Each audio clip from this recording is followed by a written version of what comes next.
মিলাদ মাহফিলটা আজকে নয়, আমরা রেগুলারই বেগম খালেদা জিয়ার জন্য দোয়া করে যাচ্ছি। শুধু আমরা না, গোটা দেশবাসী, বিভিন্ন জাতি, ধর্ম, বর্ণ, গোত্র নির্বিশেষে প্রতিটা স্তরের মানুষ বেগম খালেদা জিয়ার মুক্তির জন্য, বেগম খালেদা জিয়ার রোগ মুক্তির জন্য দোয়া করে যাচ্ছেন। তিনি যেন আমাদের কাছে ফিরে আছেন, সেজন্য তারা গোটা জাতি এখন মহান সৃষ্টিকর্তার কাছে প্রার্থনারত পরিস্থিতিতে আছে। বেগম খালেদা জিয়া জাতির সার্বভৌমত্বের প্রতীক।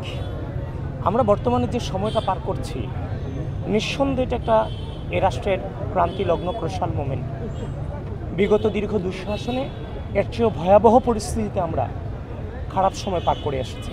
যে সময়টাতে বেগম খালেদা জিয়া অসুস্থ হয়েছেন, বাসা টু হসপিটাল, হসপিটাল টু বাসা তিনি এসেছেন দিয়েছেন, সে সময়টা তো ঘোর ফেসিবাদের আমলেও তিনি অসুস্থ ছিলেন। গোটা জাতি তার রোগ মুক্তির জন্য দোয়া করেছেন, যেমনভাবে আজকে দোয়া করেছেন। তিনি বারবার এ জাতির জন্য মহান সৃষ্টিকর্তা তাকে ফিরিয়ে দিয়েছেন।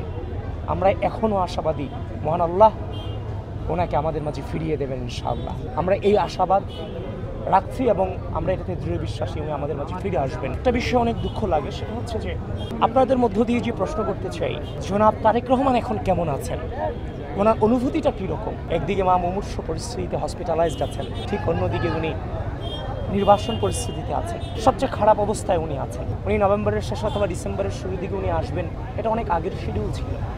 সেটাকে কেন্দ্র করে বেগম খালেদা জিয়ার অসুস্থতাকে পুঁজি করে জনাব তারেক রহমানকে নিয়ে নানান ধরনের ঘৃণা চর্চার চেষ্টা করা হয়েছে। তার নেতৃত্বকে বিভিন্নভাবে প্রশ্নবিদ্ধ করার অপচেষ্টা চালানো হয়েছে। যারা এটা করছে রাষ্ট্রের এই ক্রুশাল মোমেন্টে, মা এবং সন্তানের সবচেয়ে ক্রুশাল মোমেন্টে যারা অন্যায় এবং জুলুম করেছেন, আমি আপনাদেরকে আহ্বান করব এই জায়গা থেকে আপনারা সরে আসেন। গোটা জাতির কাছে বেগম খালেদা জিয়ার জন্য আমরা দোয়া চাচ্ছি, যদিও জাতি দোয়ারত পরিস্থিতি আছে।